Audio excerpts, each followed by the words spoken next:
A startling revelation about weight loss drugs has emerged, leaving many wondering if there's a safe way out.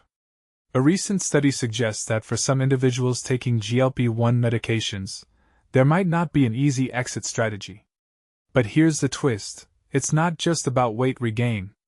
Among the participants who initially responded well to tirzepatide, a staggering 82% regained at least a quarter of their lost weight by week 88. But it doesn't stop there.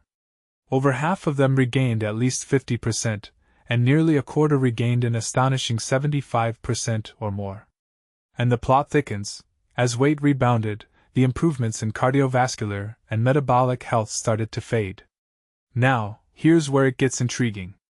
A small subset of participants, around 17.5%, didn't experience significant weight regain. Their health metrics told a complex story. While blood pressure rose slightly, cholesterol levels remained relatively stable.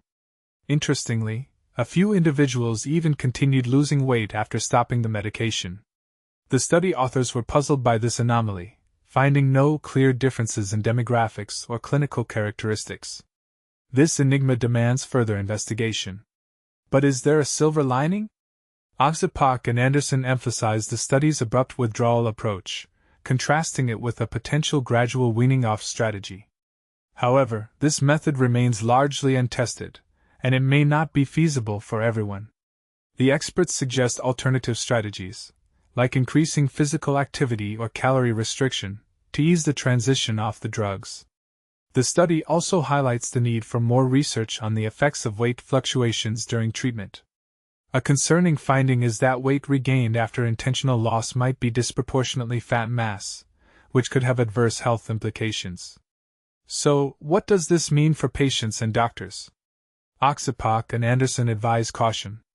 They emphasize that these medications should be considered long-term solutions, similar to treatments for other chronic conditions. But this raises questions.